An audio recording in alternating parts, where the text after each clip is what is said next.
The slap came so fast I didn't even see her hand move. 1 second my glasses were on my face. The next, they were skidding across the ballroom floor at Harborview Country Club, a lens cracking under the chandelier's white light. The music stopped mid-note. Conversations died. 150 people stared. My cheek burned, but the real pain sat deeper, right under my ribs. That's what you get for being so selfish, my daughter-in-law spat. Brianna stood there in lace and crystals, bouquet in one hand, the other still raised from hitting me. A man your age doesn't need a whole lake house to himself. Stop clinging to it and give Logan the keys. Logan, my only son, her brand new husband. He was close enough to feel how my shoulders shook, close enough to see the crack in my glasses. He didn't say a word. He didn't touch me. He just stared somewhere over my shoulder, jaw tight, as if this scene belonged to someone else's family. I crouched down, fingers groping for the frames. My vision blurred into shoes, chair legs, the edge of the dance floor. A guest slid his chair back so he wouldn't step on the glass. Someone whispered, "Oh, wow." Someone else cleared their throat like they were swallowing a laugh. No one bent down to help. "You're not welcome here anymore," Brianna went on, voice bright and clear like she was giving a toast. "Logan and I are starting our life. We need privacy. Your place is just sitting there. It'd be perfect for us while we find something better." Her words bounced off the vaulted ceiling, off the white flowers, off a room full of people pretending they weren't enjoying the show. I found my glasses by touch. One lens was spiderwebbed, the frame twisted. I slid them back on anyway. Through the cracks, my reflection in the mirrored wall looked exactly how I'd encouraged people to see me for years. Old suit, cheap tie, shoulders a little rounded, harmless, ordinary, easy to overlook. My name is Martin Cole. I'm 69 years old, widower, retired school janitor. Around town, I'm the guy who still fixes leaky faucets for $20 and a slice of pie. I buy my flannels off the clearance rack at the feed store. I drive an old Ford pickup that leaks oil on Logan's perfect driveway. To Brianna, and, judging by his silence, to my son, that's all I am. A man on a small pension, rattling around alone in a big, unsafe lake house he doesn't deserve. That's the picture I painted on purpose. Before I was the man pushing a mop down high school hallways, I spent 30 years quietly buying the parts of this town no one else wanted. My wife, Ellen, used to say, "Invisible money lets you sleep. Flashy money just brings trouble." So we chose invisible. The trouble just arrived in a wedding dress. For months, Brianna had been sanding me down with that bright, polished smile. "Mr. Cole, it's 2025, she'd say, eyeing my truck. "You know, cars come in colors other than rust, right?" Then came the brochures for assisted living places she just happened to leave on my kitchen table. The comments about my memory, my balance, how confused I seemed. Logan started repeating her lines like he'd thought of them himself. "Dad, it's not safe for you out there alone. You'd be happier somewhere with people your age. The house is too much for you now." Their concern always seemed to stop exactly at my property line. "Poor man," a woman whispered behind me now. "He looks so lost." "The bride's right," another voice answered.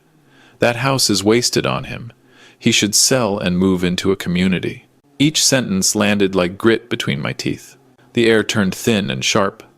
I slipped my hand into the inside pocket of my blazer, the same one Brianna once called cute in a goodwill sort of way, and wrapped my fingers around my phone.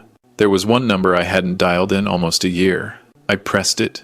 "Monroe and Associates, this is Carla," came the familiar, steady voice.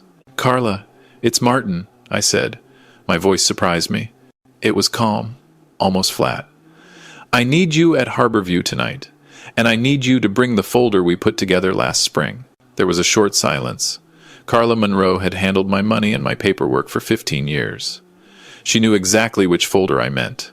"Martin," she said slowly, "are you sure? Once we use that file, there's no going back to pretending." Across the room, Brianna had already turned away, laughing with her bridesmaids, probably explaining how she finally handled her stubborn father-in-law. Logan stood half a step behind her, smile stretched too tight, eyes carefully avoiding mine. I searched his face for the boy who used to stand in front of me on the playground when other kids made fun of my worn-through work boots. He wasn't there, I'm sure, I told Carla. "Give me 30 minutes. I ended the call.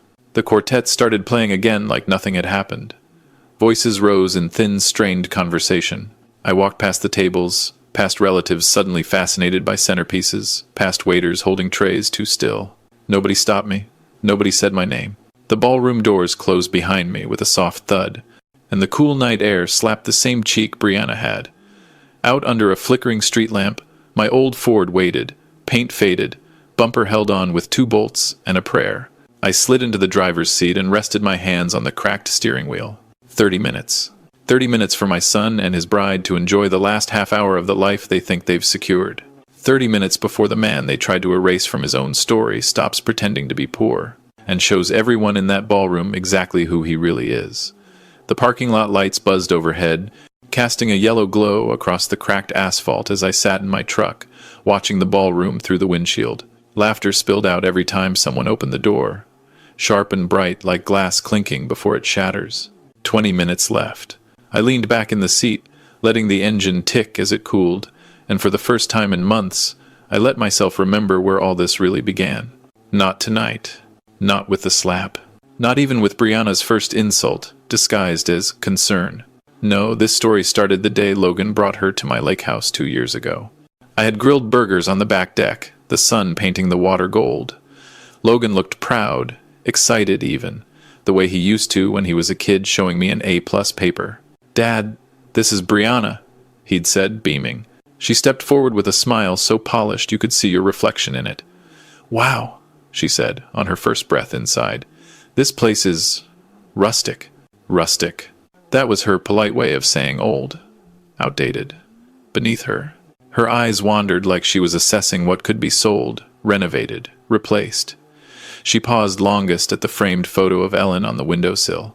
"She's pretty," she murmured, but her expression said something else entirely. Over dinner, she asked too many questions in that sugary voice of hers. "So, Mr. Cole, you said you retired from janitorial work. How do you manage financially now? Is this property fully paid off? Do you have help out here? You know, like medical alert services?" Logan didn't notice the way my fork slowed, or maybe he did, and chose not to. At the time, I told myself she was just curious. Most people don't understand a man who chooses to live simply even when he doesn't have to. But then came the phone call. I overheard 6 months later, her voice drifting through the hallway while she stood on my deck, pretending to admire the lake. "He's alone out here," she had whispered. "The place is huge. I swear he's slipping. If we can convince him it's not safe, we could stay here until we get on our feet." My chest had gone cold, but I didn't confront her. Not yet. I wanted to understand who I was dealing with. And the more I watched, the more I saw. The way she nudged Logan to speak for me when we went out to dinner. The way she lost my mail, twice important mail from the county tax office. The way she'd loudly tell Logan, "He repeated the same story twice, babe. I'm worried." Pretty soon, Logan started echoing her. "Dad, you do forget things. Dad, maybe you shouldn't be driving at night. Dad, it's not healthy being alone in that house." The son, who once defended me from every bully, now defended someone else from me. The turning point came the day I found a real estate brochure on my kitchen counter. The same counter where Ellen and I used to knead dough for homemade bread, where Logan used to sit, swinging his legs while I cut his sandwiches into little squares. Brianna had circled a senior living complex in red ink. "Private rooms!" "On-site nurses. Perfect for older adults transitioning out of independent homes." A sticky note sat on top. "Just thinking of you." My hands had trembled not with age, but with understanding. They weren't just waiting for me to fall. They were pushing. I'd called Carla the very next day. "Open the safety file," I'd told her. "All of it. I want everything updated." Because the truth was simple. For years, I'd been protecting Logan from the full extent of my resources. I didn't want money to change him. I didn't want him to become the kind of man who measured worth in dollars instead of character. But greed has a funny way of sniffing out what you hide. Back in the present, I checked the time. 10 minutes left. Inside the ballroom, silhouettes moved past the windows, dancing, laughing, drinking, celebrating. Brianna had no idea she'd just slapped a man who could buy this building twice over. Logan had no idea he was standing on a rug I could pull out from under him with a single signature. None of them knew who I really was. But in 10 minutes, they would. By the time the clock inside my truck blinked to the 30-minute mark, I could feel something shifting inside me like a quiet door unlocking after years of being jammed shut. I stepped out into the cool night air, leaned against the truck, and watched the ballroom from a distance. The laughter inside sounded almost unreal, as if it belonged to another world. A world where fathers weren't slapped at their son's wedding. A world where love wasn't transactional. A world I had once imagined my boy would grow into. But reality had a different script. It had shown itself clearly 3 months ago, during what Brianna had called an important family conversation. I hadn't known it was an ambush until it was too late. She and Logan had shown up with someone new, a woman in a gray blazer, sharp haircut, and colder eyes than January lake water. "Mr. Cole, I'm Dr. Vanessa Harper," the stranger had said, extending a hand. "I'm a cognitive health consultant. Your family asked me to evaluate your daily functioning." I'd blinked, confused. Evaluate my what? Logan wouldn't meet my eyes. "Dad, it's just a quick check," he'd said, rubbing his palms together like he always did when he was hiding something. "Brianna and I are worried about you living alone." Worried. Funny how that word becomes a weapon in the right hands. Brianna stepped forward, voice dripping with polished sympathy. "Martin, we just want to make sure you're not losing track of things. You get confused sometimes. Remember last week? You said you misplaced your checkbook." "Yes," I'd said slowly, "because you moved it to a different drawer." Her smile had frozen. "Oh, right. That." Dr. Harper opened a binder. "This won't take long. Just answer a few questions." I glanced at Logan. My son, the boy I once taught to skip stones. My son, the young man I helped through his mother's death. My son, the only family I had left. And he just stood there, letting strangers test if his father still had a mind. I'd held up a hand. "No," I said. "We're not doing this." Brianna stepped closer, lowering her voice to a whisper. "If you refuse the wellness evaluation, Martin, it raises concerns. The court takes that very seriously when determining capacity." Court. Capacity. The words slithered under my skin like ice water. I looked at Logan again. "Is this what you want?" He finally met my eyes, and what I saw there was worse than anger. It was fear. Fear of losing something. Fear of disappointing someone. But definitely not fear for me. "Dad," he murmured, "we're just trying to help. If something happened to you alone in that big house..." The house. Always the house. I had swallowed hard. "If you're truly worried about me," I said quietly, "why don't you ever ask me what I want?" Brianna folded her arms. "What about what's best for us?" There it was. The truth. Unfiltered. Ugly. The evaluation had ended right there, but the message was clear. If I didn't step aside, they were prepared to push me aside. 2 weeks later, Joseph, my neighbor, and old fishing buddy, knocked on my door, breathless. "Martin," he said, "you won't believe what I saw." He'd been in the parking lot of Lakeside Realty when he spotted Brianna getting out of her car with a well-dressed man carrying a measuring wheel and a clipboard. "A property assessor. She was pointing toward your place from across the lake," Joseph said, like she was giving him specs. I didn't react. I didn't shout. I didn't break anything. I just nodded. Because by then, the picture had already formed. They weren't waiting for me to get weak. They were preparing to prove that I already was. I'd called Carla the next morning. "Open a second file," I told her. The defensive one. She had hesitated, voice unusually soft. "Martin, are you sure?" "Yes," I'd said. "I think I've been sure for a long time." Now, leaning against my truck, as silhouettes danced inside the glowing ballroom, I felt a strange calm settle over me. They had planned their moves carefully. They had set their trap with patience. They believed they had me cornered. But they never planned for one thing, that the quiet old janitor they underestimated was holding cards they didn't even know existed. And in just a few minutes, the whole deck would flip. Carla's headlights appeared exactly when she said they would, 30 minutes sharp. Her silver sedan turned into the parking lot with the same quiet precision she ran her entire practice with.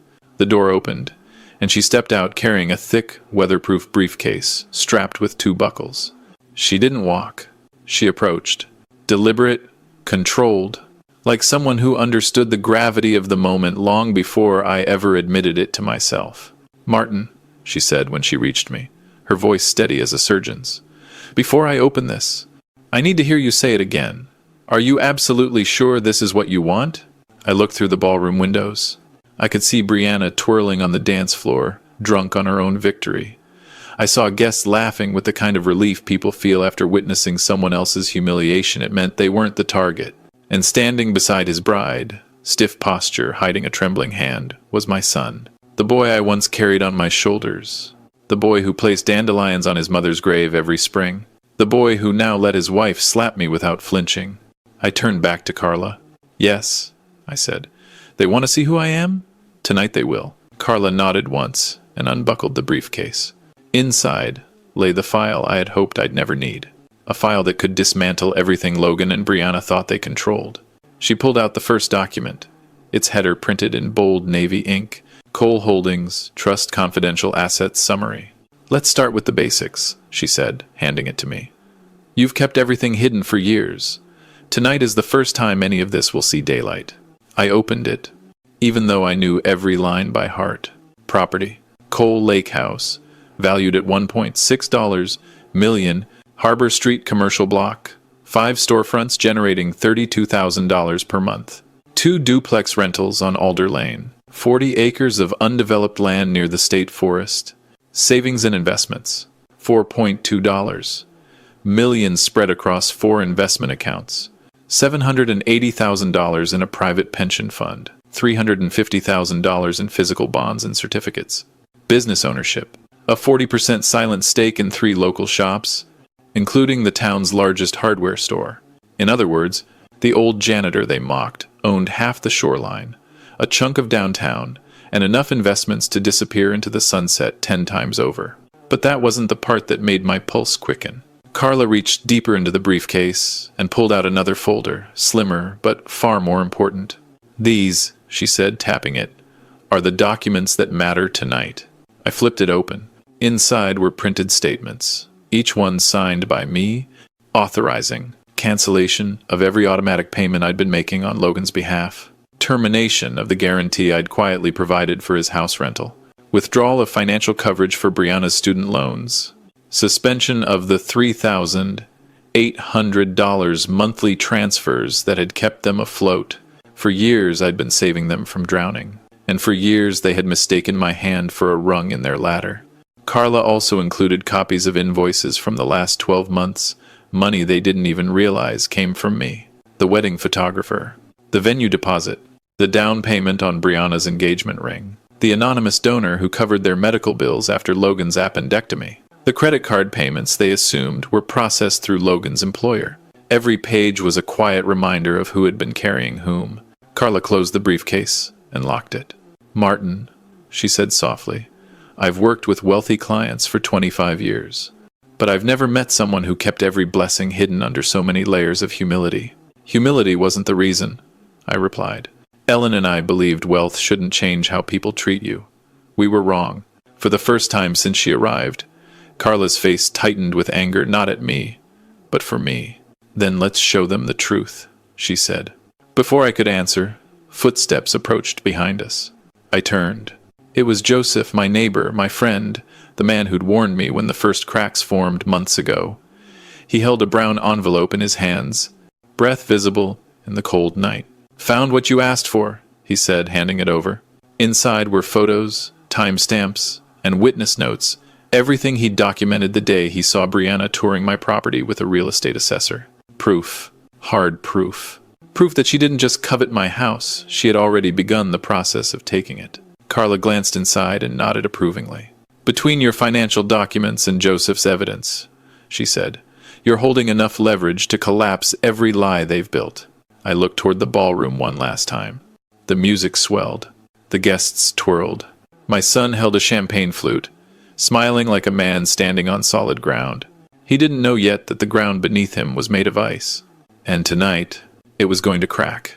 Carla tucked the folders neatly under her arm, the way someone carries a verdict. Joseph tightened his jacket, shot me a steady nod, and headed toward the entrance doors with us. The walk across the parking lot felt unreal quiet, heavy, purposeful, like the slow march someone makes right before cutting the wire that stops a bomb from ticking. The ballroom lights glowed warm and golden, but everything inside them was about to turn cold.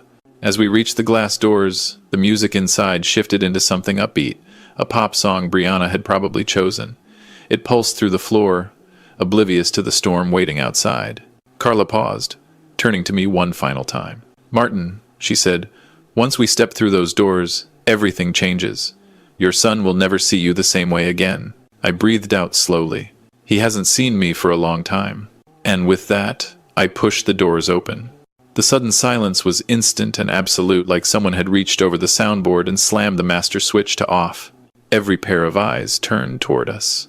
Carla in her tailored gray suit, Joseph with his envelope of evidence, and me, the man they thought they could shove into a retirement brochure. Brianna was the first to react. She stiffened, her champagne glass freezing halfway to her lips. "Oh, for God's sake," she said loudly enough for half the room to hear. "You again? Didn't we already finish the part where you ruined the pictures?" A few guests chuckled tiny, nervous laughs from people who didn't want to be caught on the wrong side. Logan stepped closer to her, brow furrowed, but he didn't speak. He didn't defend me. He didn't correct her. He didn't even blink. Carla stepped forward first, her voice calm and razor-sharp. "Excuse me. I'm looking for Mr. Logan Cole and Mrs. Brianna Cole." Logan blinked at her. That's us," he said, voice shaky. "Who are you?" "I'm Carla Monroe," she said. "Mr. Martin Cole's financial and legal advisor." A ripple went through the crowd, murmurs, shifting chairs, someone gasping softly. Brianna scoffed. "Financial advisor? For him?" She pointed directly at me. "You must be lost." Carla didn't move, didn't blink, didn't break her calm. "I assure you, Mrs. Cole, I am exactly where I need to be." Then she opened the briefcase. The metallic click echoed like a gunshot. "First," she announced, pulling out the lease termination notice, "Mr. Logan Cole, you are hereby notified that the guarantee for your rental property has been revoked." Effective immediately. Logan's eyes went wide. What do you mean revoked?" "We can't keep the house without a guarantor." "That is correct," Carla replied. "You now have 30 days to provide a new one or vacate." Whispers broke out across the room, sharp and electric. Brianna's face reddened. "Is this some kind of joke?" "We don't need his help." Carla cut her off. "Next item." She held up a printed sheet, tall columns of payments, transfers, deposits. "For the past 28 months, Mr. Cole, your father has been paying a total of $3,800 a month toward your expenses. This includes your credit cards, insurance, medical fees, and," she glanced at another page, "a portion of tonight's wedding deposit." A stunned silence followed. Then someone from the back whispered loudly, "Wait, the old man paid for the wedding?" Brianna spun toward Logan. "You told me you got approved for the wedding loan." Logan swallowed hard.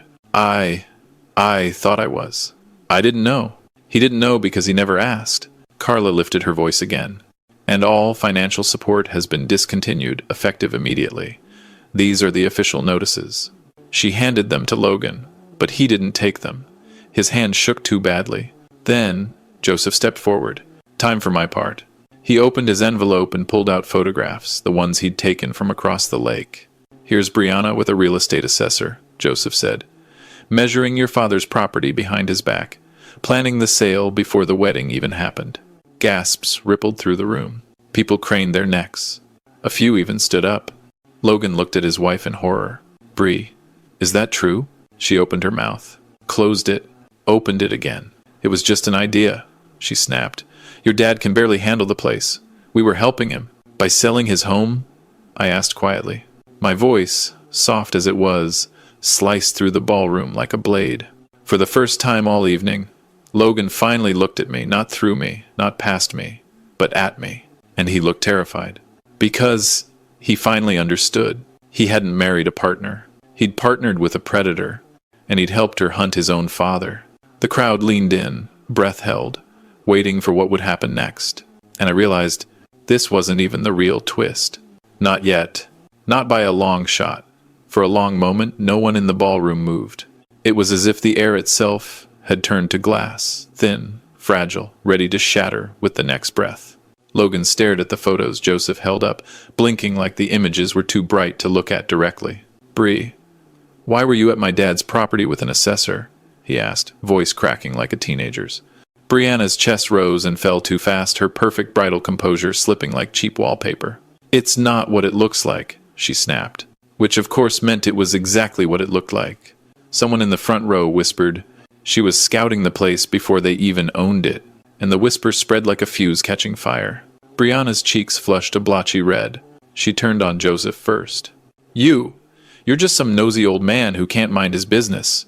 Joseph lifted an eyebrow, the same look he used to give me when I miscast a fishing line. "Ma'am," he said calmly, "I minded my business just fine.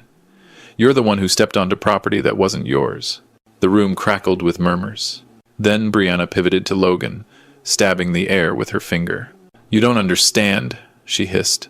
"Your father is vulnerable. He's confused. He forgets things. He doesn't manage the house anymore. I was preparing for the future." "The future," I repeated quietly. "That didn't include me." My voice wasn't loud, but the ballroom rearranged itself around it, every conversation falling silent. For the first time, Brianna looked straight at me, not with fake sweetness, not with polished charm, with pure, unvarnished frustration. "You should be in assisted living," she said sharply. "Everyone here can see it. You can't even keep track of your own documents. You barely drive. Carla stepped forward, voice smooth as steel. "Mrs. Cole, that is false. I meet with Mr. Cole monthly. His cognitive and financial assessments are pristine. He is more organized than half my clients under 40. A few people clapped. They tried to hide it. They failed. Brianna's lips trembled with rage. "That file doesn't mean anything," she snapped. "You're just covering for him. He's old and stubborn and legally competent," Carla finished. "Which is more than I can say for your financial situation." Logan swallowed. "Carla, what does she mean by that?" "Oh, Logan." My son looked like a man watching the floor dissolve under him in real time. Carla flipped another page in her folder. "Mr. Cole," she said with crisp precision, "your debts exceed $90,000. You have 4 maxed-out credit cards. You are 3 months behind on rent. And your car—" "My car?" he croaked, "is scheduled for repossession next Tuesday." The room erupted in gasps. Brianna turned on him with whiplash speed. "You said you took care of it," she screeched. Logan's shoulders caved in. I thought I had. I thought the payments were going through." "They were," Carla said. "From your father's account. The music, the lights, the decorations, everything suddenly felt hollow around us. People were no longer guests at a wedding. They were spectators at a slow-motion disaster." Logan stared at the floor, stunned. "My dad paid all that?" he whispered. "Why didn't you tell me?" The question wasn't for Carla. It was for me. A father's heart is a complicated thing. Forgiveness sits right next to disappointment. Love right next to disbelief. "I didn't tell you," I said softly, "because I hoped you'd grow out of needing help, not grow into expecting it." His eyes glistened, not fully tears, but close. Brianna scoffed. "Oh, please. You're all acting like he's some hero. He's manipulated you, Logan. He's lying. Enough. It wasn't me who said it. It was Logan." He didn't shout. He didn't rage. But something in his voice made the whole room freeze again. "Bree," he said quietly, "did you really go behind my back and try to sell my father's home?" She opened her mouth. But no words came. Her silence was an admission louder than any scream. Logan's shoulders shook once, barely, and then he turned to me. "Dad," he whispered, I didn't know everything, but I know she shouldn't have hit you. I should have." His voice broke. For a moment, we were close again. 2 people standing in the middle of a disaster, trying to recognize each other. Then Brianna seized his arm. "Logan, don't you dare," she hissed. "This old man is trying to turn you against your wife on your wedding night." I raised an eyebrow. "This old man," I said, "hasn't even started yet." The ballroom went silent, because they all felt it. The ground shifting, the temperature dropping, the truth rising like a wave that was about to crash. You could almost hear the temperature drop. A cold, invisible curtain fell over the ballroom as Brianna clung to Logan's arm like a lifeline. Her perfect bridal image was cracking at the seam's foundation, melting, breath hitching, pupils sharp and wild. "Logan," she whispered harshly, "don't let him twist this. He's dangerous when he's cornered." Dangerous. That was a new one. I'd been called old, confused, outdated, fragile, but dangerous. Well, that was interesting. Carla raised an eyebrow. Mrs. Cole. Dangerous would imply Mr. Cole is unpredictable. He is the most prepared person in this room. Guests shifted uneasily, the kind of tension that sticks to the walls. Then Logan exhaled. One long, heavy breath, like someone waking up from a long, blurry dream. Dad, he said slowly, I want to hear everything. All of it. From you. Not Brianna. Not Dr. Harper. Not anyone else. Me. For the first time all night, the crowd wasn't looking at Brianna. They were looking at him, the groom whose wedding was unraveling in front of 150 people holding their cameras sideways. Brianna felt the shift immediately. She yanked her hand from his. Logan, don't be stupid. He's trying to embarrass you so he can what? Logan asked quietly. Protect himself from being shoved into assisted living? Protect his own home from being sold behind his back? Protect his dignity? She blinked at him, stunned. He's manipulating you. No, he said, and there was something in his tone I hadn't heard in a long time. Clarity. What manipulates a man, Logan continued, is believing someone loves him while she's slowly carving up his father's life. A murmur rippled through the room, soft, sharp, biting. Then Carla handed me the small, leather-bound folder I'd kept hidden for years. Not the financial one, not the evidence one, the last resort one. I opened it in front of the crowd. Inside were Brianna's text messages to her mother about getting the house by summer, voicemails from Logan's landlord, thanking the father for covering rent, screenshots of Brianna Googling legal steps to declare parent incompetent, an email from her to the property assessor, dated months before the wedding. The owner is old and confused. Shouldn't be hard. The gasp that followed was collective, like the entire room inhaled at once. Logan's face drained of all color. You emailed someone about my father? He whispered. I was researching options, she stammered.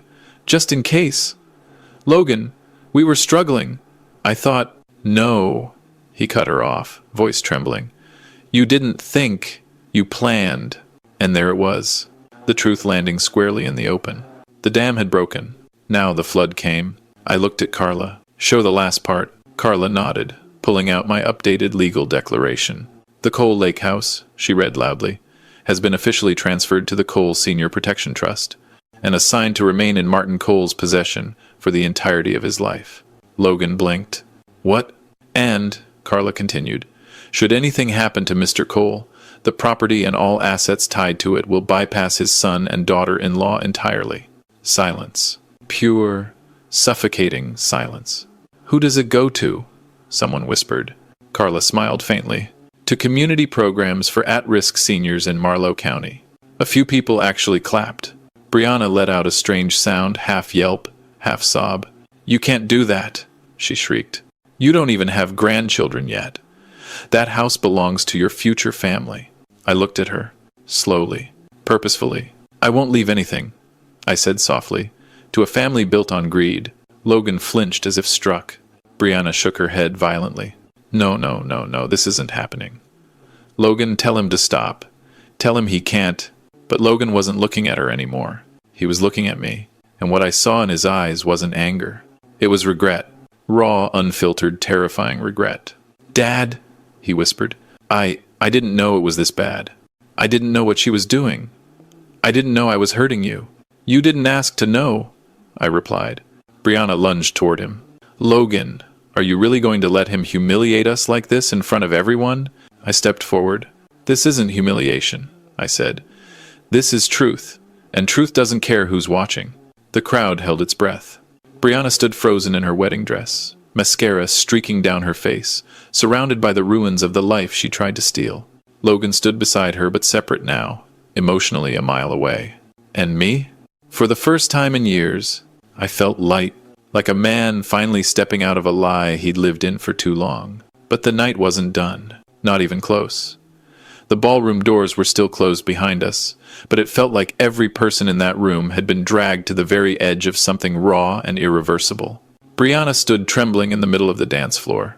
Her dress, once pristine, now wrinkled and stained from tears and sweat. The perfect bride mask had cracked completely, and what was left underneath was something unfiltered, desperate, and feral. Logan didn't touch her. He didn't reach for her. He didn't speak. He looked like a man seeing a stranger wearing his wife's face. I could almost hear the moment his heart split into two separate truths: the father he'd doubted, and the woman he'd trusted. The silence stretched long enough for people to start whispering again. Phones were out. Hands were covering mouths. Even the DJ froze behind his booth. Brianna finally snapped. "This is all your fault," she spat at me. Her voice cracked. Her hands shook. "You did this to us. You made Logan look stupid. You ruined our wedding." I didn't flinch. "No," I said softly. "You ruined it the moment you decided my life was something you could carve up for your own convenience." Her breath hitched. She wasn't used to being spoken to plainly, but she wasn't done. "You don't understand what it's like," she hissed. "We're drowning, Logan and I. Drowning. You think it's easy to start a life in this economy? You think we had a choice? You had everything, Martin, everything, and you hid it like some kind of selfish old—" Logan stepped toward her. "Stop." "No," she snapped. "He needs to hear it." Then she turned fully toward me, rage flashing like a match too close to gasoline. "You could have made our lives so much easier. You could have helped us. You could have given us a head start. But instead you hoard money and pretend to be poor, and then act like we're the villains for trying to survive." Her voice spiraled higher, faster, sharper. "You think you're noble? You think you're teaching us a lesson? You're pathetic. A lonely old widower with no friends and no life, and a house that should have gone to someone who actually needs it. Bree." "Enough," Logan said again, louder this time. But she was far past listening. "You're not even worth what you're sitting on," she screamed. "You should have handed the property over and gone somewhere safe, instead of clinging to a house you can't maintain." Something inside me snapped. Not anger. Not pain. Clarity. "Brianna," I said, "you don't want a home. You want ownership of the man who owns it." The entire room froze. Her jaw locked. Her cheeks blotched red. Her fingers curled so tight her knuckles whitened. "You—" she started. But Carla cut in. "Actually," Carla said, her voice velvet wrapped around steel, "there's something else we haven't addressed yet." She opened another folder. A smaller one. A more delicate one. A court notice filed by Dr. Vanessa Harper. "The cognitive health consultant. Mrs. Cole," Carla said. "This is the preliminary petition to evaluate Mr. Cole's mental competency. Filed the same week you contacted the property assessor." Logan's head whipped toward Brianna so fast I thought he might hurt himself. "What?" he whispered. "It's just paperwork," Brianna insisted. "Just in case." The lawyer said. "You filed a petition," Logan said, his voice hollowing out, "to declare my father incompetent."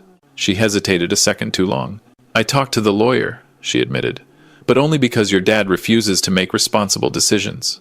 I was protecting us." "By taking away his rights?" Logan asked, voice cracking. "He doesn't need them anymore," she blurted. A ripple of disgust moved through the crowd. Someone muttered, "Oh, she's done." Another voice whispered, "She's digging her own grave." Logan took a step back from her. Then another. "Bree," he said slowly, shaking his head. "You tried to take everything from my father. You lied to me. You manipulated me. You—" Suddenly, Brianna's voice dropped into a trembling whisper. "I did it for us," she said. "For our future. For you." "No," he said. "For yourself." Her face collapsed. Desperation clung to her like smoke. "Logan," she pleaded, voice breaking into a sob. "Baby, please. You're my husband. Stick with me. Don't let him turn you against me." Logan wiped his eyes with the back of his hand. Then he looked at me. Not with anger.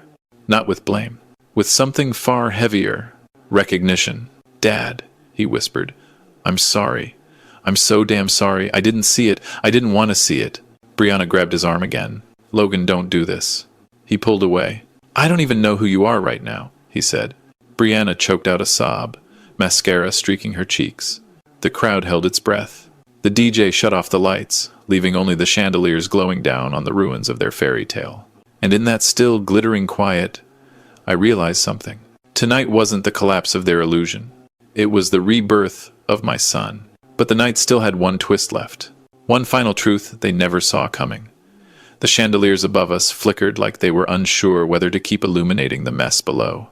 Every guest stood frozen in that glittering half-light, caught between disbelief, curiosity, and the morbid fascination that only real-life disaster can provide. Brianna's mascara streaks had turned into black rivers, carving down her face. Logan stood a few feet away from her, looking like a bridge that had finally buckled under too much weight. But the night wasn't done revealing what it had been holding. Not even close. Carla stepped forward again with that quiet, unstoppable confidence of a woman who has already won the war. She held a final folder in her hand, thinner, more dangerous, like a matchstick dipped in gasoline. "Mrs. Cole," she said, "before we end this discussion, there is one last matter, something Mr. Cole asked me to investigate 2 months ago." Logan blinked. 2 months ago? I nodded once. Because 2 months ago is when the real betrayal began. Carla opened the folder, revealing a stapled stack of printed reports. "This," she announced, "is a record of every phone call, email, and office visit that Brianna has made in the last year to attorneys and elder law consultants." A gasp rippled through the room. Brianna stepped back like the papers were poisonous. "You had no right to look into my private." Carla didn't flinch. "On the contrary, you involved Mr. Cole in attempted legal action without his knowledge. That made it our business." She lifted one page. "3 months ago, Mrs. Cole met with Attorney Saunders and asked about the legal pathway to secure what she referred to as premature guardianship over Mr. Cole." The room erupted. "Guardianship?" someone hissed. "That's for people who can't make decisions." She wanted control of everything. "Oh, she's finished." Brianna shook her head violently. No, that's not Logan. Listen to me. That's not what it was." But Carla hadn't finished. She lifted the next page.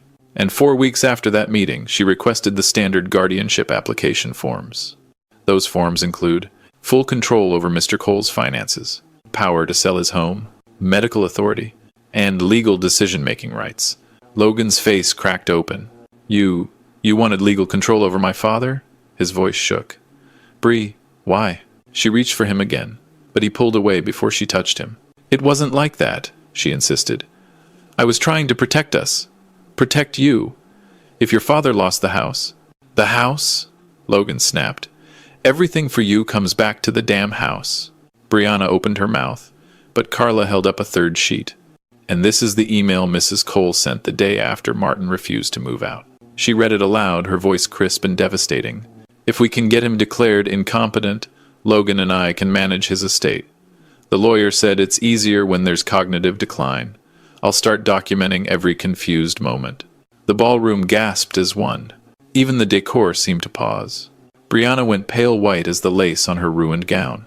"That's taken out of context," she cried. "That is not." "It's your email," Carla said. "Your words, forwarded from your own account." Logan staggered back a step, gripping a chair like he needed it to stay upright. "You planned this," he whispered. "You made me think Dad was slipping. You planted doubts.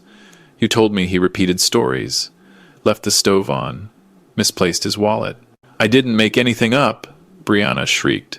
"I just emphasized things. He is old." "He's not incompetent," Logan shouted, and the pain in his voice was unbearable. "He's my father." Brianna looked around wildly, searching for an ally, but every face she found had turned cold. And then, right then, Joseph stepped forward again. "There's more," he said, pulling out a USB drive. "This is from my porch camera." Brianna froze. Her face drained to ash.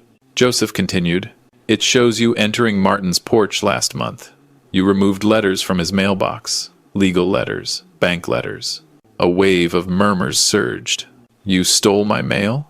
I asked quietly. Brianna's chest heaved. I was trying to help. I didn't want you confused by..." "No," Logan said hollowly. "You wanted documented proof he couldn't manage his own affairs." Her silence answered everything. Logan covered his mouth with his hand. I saw the moment the last thread snapped inside him. "Dad," he whispered, "she tried to trap you, and I let her." Before I could speak, Brianna lunged forward in a panic. "Logan, please. This is all happening because he's turning you against me. He wants to ruin our future. No," Logan said, stepping back from her. "You ruined it." And that broke her. She crumpled to her knees in the middle of the dance floor, sobbing, clutching her dress like she could sew her life back together with her bare hands. The crowd watched in stunned silence, and I realized something heavy and sharp. This was the moment they weren't just learning who Brianna really was. They were learning who Logan had become. But the night wasn't finished teaching him. For a long time, the only sound in the ballroom was Brianna's sobbing, sharp, uneven breaths scraping against the pristine floor she'd imagined herself gliding across for the rest of her life. Her wedding dress pooled around her like a defeated flag. Logan stood several feet away, shoulders slumped, eyes unfocused. He looked like a man staring at the blueprint of his life and realizing it was drawn with disappearing ink. The guests, unsure whether to leave or stay, hovered in silence. Their eyes darted between us like they were watching the final act of a tragedy they didn't pay for but couldn't look away from. Carla closed her folder with a soft, definitive click. Joseph stepped back, hands tucked in his coat pockets. And I just watched my son crumble. He finally turned toward me. Not the way a child turns to a parent for help. Not the way a man turns toward someone he respects. He turned toward me like someone who'd just realized he'd been walking in the wrong direction for years and suddenly found the road back home. "Dad," his voice cracked. I don't even know what to say." "You don't have to say anything," I told him gently. Brianna let out a strangled sob. "You're choosing him over me? After everything I did for us?" Logan finally faced her. "What you did," he said slowly, "was try to take everything from my father. Everything. And what did he ever do for us?" she screamed. "Huh? What did he ever give you?" Joseph snorted softly. Carla didn't bother hiding her eye roll. I didn't react. I was watching Logan, because I knew exactly what she'd done with that question. She had thrown him one last rope, and for a flicker of a moment he reached for it. Logan's voice trembled. "I thought he didn't trust me. I thought he kept money from me because he didn't believe I could handle responsibility." I stepped closer, slowly, carefully, like approaching something fragile. "That wasn't why," I said. Logan swallowed hard. "I know," he whispered. "Now I know. You were protecting me from becoming something I didn't even realize I was becoming." His voice thickened. No tears yet, but close. "I let her talk me into thinking you were weak. I let her convince me you needed oversight. I let her—" He squeezed his eyes shut. "Dad, I didn't stand up for you. Not once." "Then stand now," I said softly. His eyes snapped open, wide, raw. "Son," I continued, "every man makes mistakes, but who you become after seeing the truth, that's what defines you." Logan's breath hitched. Then, finally, he broke. Not loudly, not theatrically, just one quiet, unmistakable sob, the kind a grown man makes when he realizes he's not broken, just lost. He stepped toward me.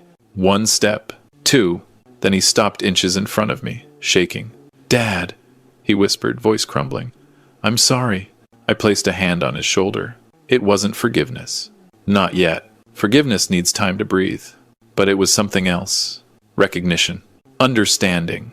The first stone laid on the path back. Behind him, Brianna rose to her feet, hair wild, dress ruined, eyes burning with something feral. "You're making a mistake, Logan," she spat. "He's manipulating you. He's the reason you're broke. He's the reason we're stuck. He's the reason—" "No," Logan said firmly. "I am." The room stilled. Logan turned to face the guests, those who had watched, gossiped, whispered, and judged. "I let my wife convince me my father was a burden," he said. "I let greed blind me. I let my fear of failure make me cruel. And I let someone else dictate how I treated the man who raised me." His voice shook, but he kept going. "That ends tonight." A wave of murmurs rolled through the room, soft, stunned, respectful. Logan turned back to me. "What happens now?" he asked quietly. "Between us?" I studied his face, the same face Ellen traced with her fingers the day he was born. "What happens?" I said. "Depends on what you do next." He nodded slowly. "Not a promise, but a beginning."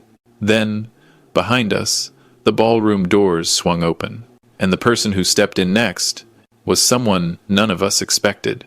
The heavy ballroom doors swung open with a thud that sliced straight through the charged silence. Every head turned. Even the chandeliers seemed to pause mid-glow. A tall figure stepped inside, broad-shouldered, salt and pepper hair, suit sharp enough to cut glass.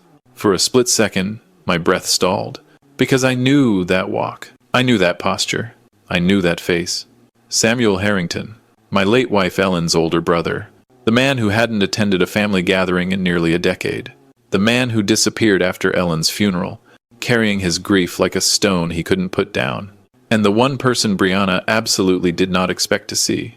He wasn't just an uncle. He was a retired federal investigator. A bulldog with a badge. A man who could smell a lie before the liar even opened their mouth.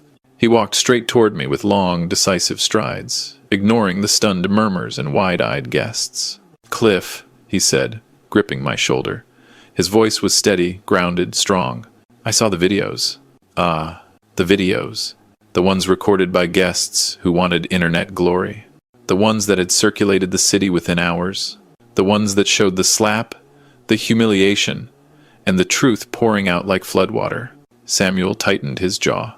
"You should have called me," he said quietly. I gave a hollow smile. "You disappeared, and now I'm back." Behind us, Brianna froze. Her face drained as recognition hit her like a brick. Because of course she knew who he was. She'd Googled me early in her relationship with Logan. She'd researched my extended family. She'd discovered Samuel's name in one of Ellen's old photo albums. She probably assumed he was long gone, irrelevant, maybe even dead. Wrong. Very wrong. Samuel turned his gaze toward Logan first, not with anger, but with the disappointment men like him used as a weapon. "You let your wife do this?" he asked. Logan swallowed hard. "No, Uncle Sam. I let myself do it. I'm not blaming her anymore." Samuel nodded once short, curt, a gesture of respect returned in small doses. Then he faced Brianna. He didn't shout. He didn't threaten. He simply let silence do what silence does best. Amplify guilt. "I've been doing some digging," Sam finally said. His tone carried the cool precision of a man delivering evidence, not opinions. 3 months ago, you consulted an attorney about elderly guardianship petitions." Brianna stiffened. "You also contacted a private financial investigator to track Cliff's assets." Her lip quivered. "And last week, you met with a developer who's been trying for years to buy Cliff's workshop property." Gasps rippled across the room. I stared at Sam, stunned. "How did you—" "I never really left," Samuel murmured. "I just stepped back long enough to see who would step forward, for the wrong reasons." Brianna's voice finally cracked open. "You can't be serious. You can't just accuse me." "I'm not accusing," Sam said, lifting a manila envelope. "I'm proving." He handed it to Carla, who opened it slowly, methodically, like peeling the lid off a pressure cooker.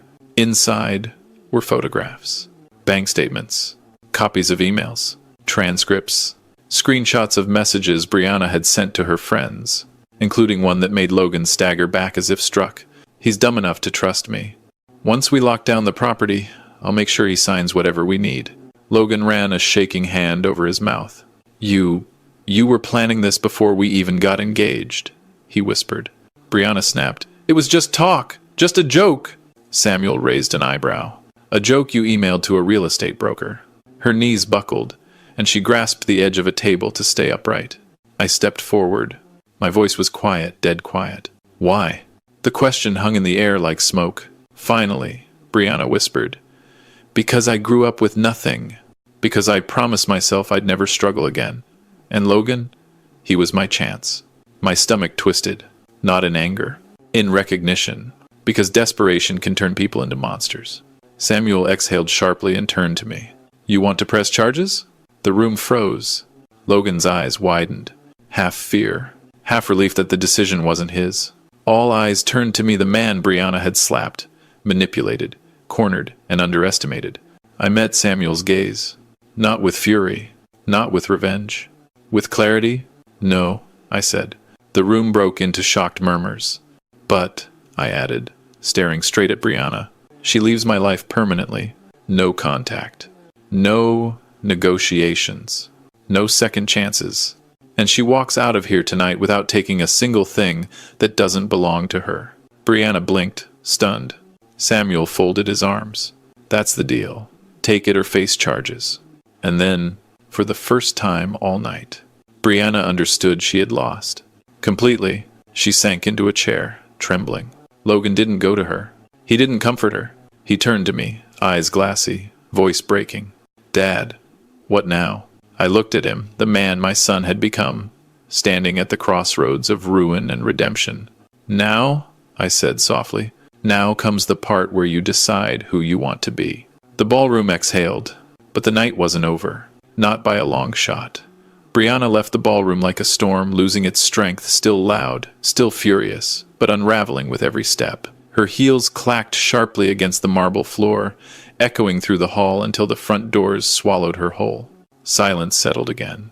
But it wasn't the heavy, suffocating silence from earlier. This one felt suspended, like everyone was waiting to see if this night would end with ruin or rebirth.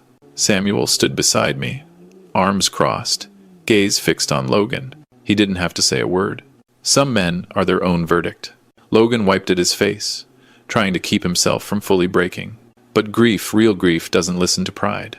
"Dad," he whispered, "I don't know how to undo all of this." "You don't undo it," I said gently. "You start again." He swallowed hard, staring at the floor. "I should have protected you." I shook my head. "No, you just forgot who you were for a while. Pain can fix that, if you let it." A few guests, those brave or nosy enough to linger, watched us like witnesses at a quiet funeral.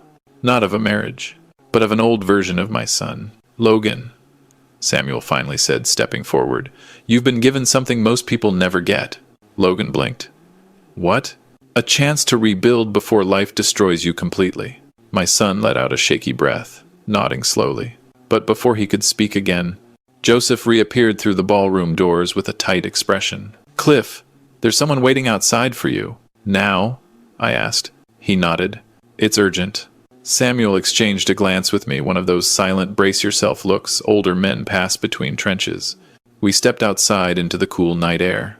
And there, standing beneath the amber glow of the parking lot lights, was a woman holding a baby.